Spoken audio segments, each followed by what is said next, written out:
Hey, Bethel leaders. I wanted to touch base with you quickly and I thought a video might be better.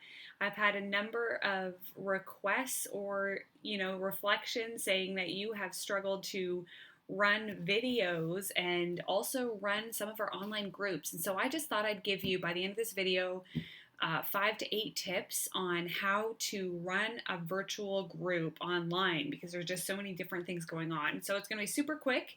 And if you stay to the end, I'll give you a little bit of a tip on maybe a possible way of praying online that might be helpful. So I'm just going to talk about some things you've learned, and so this is old, but hopefully some other things that can just help you. I think the first thing goes without saying, you've probably sat across the screen from someone and they have not had great lighting. So make sure that when you're online, you have good lighting and good sound. Make sure you can be seen and heard as a leader and that you're comfortable also without any either distractions in the background or you're feeling like you're going to constantly have your attention pulled elsewhere, like I am when I'm looking at the cars outside my window. So that's tip number one, have good lighting and good sound. The second thing I would say is look at the camera. I think oftentimes actually we look at our face, and studies show that most of us are looking at our face into when we're dealing with groups or looking at online stuff. Look into the camera when you're talking, and that will help people stay connected with you like I'm doing, because you can sort of see when I start to go like this and I'm reading my notes, right? So look in the camera. I know it feels awkward, but the more that you do it, the easier it will get. The third thing I would say, this probably, and I hope that all of your groups will help you do this, is if you're hosting or facilitating, probably get someone else to run the meeting. So when I say that, what's happening right now is a lot of our life group leaders are also, it's using their accounts to host the meeting. And I find that difficult, and I'm apparently tech savvy. And so I think that one of the things that could ease your load is to offload that to one of your group members. Have them administrate, have them set up the meeting. They can have a waiting room if you're using Zoom, or they can set up the Google chat or Hangout. That way, all you have to do is focus on moderating, listen to what people are saying, welcoming people as they come in the room. And this is also great because it reflects some of our discipleship vision that the leaders are not supposed to be doing everything. We don't want you to be doing everything. But I know that every time I lead and I'm able to have someone help me administrate, just helps me do it so much better. The fourth thing I would say is let people know that regardless of whatever platform you're using, just remind them, especially if it's still new, how you want to use the platform. For those of you who sat on Zoom meetings with me, I tell you probably at the front, okay, if you're going to use the reactions button, this is how we're going to use it this meeting. The chat is reserved for this. And just, I do that because everyone is using Zoom differently in different meetings. And so I would imagine this is probably also true for most of the people that you are, whatever format you're using, that they're all using different formats as well with their work and other family commitments. And so it's just helpful probably to remind them, like, we're going to use the chat like this, we're going to use the reactions button. We're going to keep our cameras off or on. So that would be another tip I'd say, is just to keep reminding people at the beginning of every meeting, here is kind of how we're going to use this platform, because we're still learning together. I think the fifth thing a lot of you have shared with me that you're struggling with is how to encourage engagement online, because it's sort of awkward sometimes. I've sat in meetings where someone asked a question, the moderator asked a question, and there was just literally crickets. So a couple of small tools. I think one of the best things that you can do, particularly with a newer group, or if people are just feeling a little bit awkward or you're going to an awkward topic, this is a key, kind of tip I would say in general, is use the chat boxes. Like, why don't you type in your answers and finish the following sentence? And so get people engaging, because people feel safer typing first. So you have them take small steps. That was one of the things we did even with the Sunday morning service. I think another option would be having people, if you're able to, break off into groups. So some options, even on Facebook now, do rooms. And so we would even do this in a large seminar where if people aren't inclined to speak up in a room of 20 to 30 people, but if 3 have broken off into a room and had a chat, and then you come back and say, okay, what did your group think? People have already been talking, they've had their feelings or thoughts affirmed or heard by other people, they're more confident to speak up, especially if they're representing a group. So I would say if you're having trouble having people engage, use the breakout option, give some discussion, and then say every group's going to come back and we're going to learn from each other as a group. This is actually like adult education, little tip as well when you're trying to engage people. Another tip would be, I would say, some of us have perhaps those who tend to dominate the discussion and those who tend to maybe say nothing.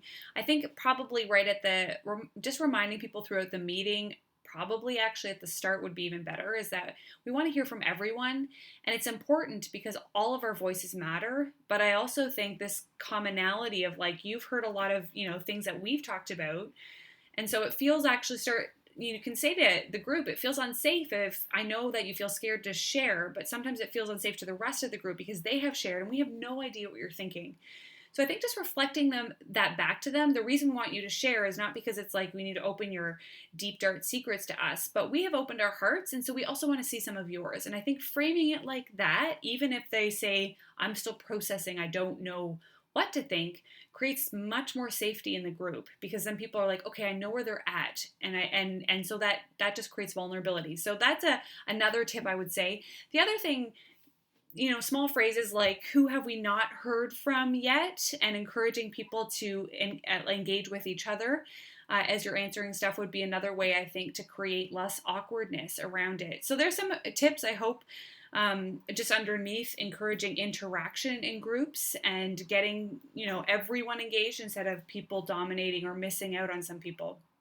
Now, the other thing I will say around tips is that if you need specific tips or tricks on platforms, just Google it. Just write like how to use YouTube, how to use Facebook Hangouts, or whatever you're using. Just Google it. Usually there are so many videos just telling you how to use this better or whatever. But I would say, as a life group leader, this is not your job. I would actually probably suggest that you ask someone or maybe two people in the group, like, hey, is there a way that we could be using this better?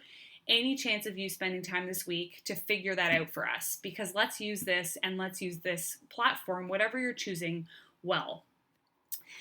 Another tip I would say is, and this may sound odd, but I actually think it's probably intuitive now that when I say it out loud, would be encouraging follow-up during the week. So either that your group can communicate via text, email, phone call, WhatsApp, but that you stay connected. And again, I would say this is not, as your leader, your job to keep initiating with your group. It just creates less online awkwardness if your group already has these kind of little conversations going throughout the week. So you might team up prayer partners, 3 people I would suggest at a time, not just limiting it to 2, creating some groups. But when there's comfortableness there, that will mean the once a week meetings are way less awkward because people are building their own personal history. And it is personal history that is the key factor in building community. So this will actually help you to build those bridges faster and will change some of your group dynamics, which is great. I think the last 2 things I would say is remember that in this season we're all learning and people are actually super gracious. We were in a very large meeting today with like 3,000 people on this webinar, and they had a tech issue. It glitched and he didn't show up, and then he was in and out the main speaker. And so everyone just kind of laughed, and we were all just like, yeah. And then I got a text and someone's like, Zoom issues. It's nice to know even like large organizations are still figuring this out. So just go easy on yourself. People are super gracious, but feel free to offload the work of figuring out all the time how to run it. And I would actually encourage you to do that because I'm more concerned that you're able to shepherd than to figure out some of these administrative / technological things. So ask that of your group to help you. The final thing I would say, before I just want to talk about a prayer tip, if you've made it to the end, would be something actually that someone said to me about hosting a wedding, and it was the most helpful, freeing thing ever. They said to me, the bride and groom picked you to run the wedding. And so I would say to you, particularly if you're a leading life group, you've been selected. We like your vibe. Bring that to the table. Be yourself online. Laugh, joke, do what you would normally do with friends you know well. And I hope as you're journeying with your life group, these people will know you better. And I think in a time where there really isn't a lot of connection happening, hopefully you're going deeper. And so I just want to encourage you, be you.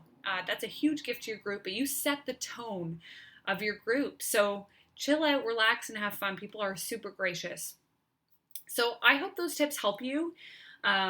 Just get into what you're thinking. Feel free to share this with your life group if you want, because then, Amanda said it and there it is.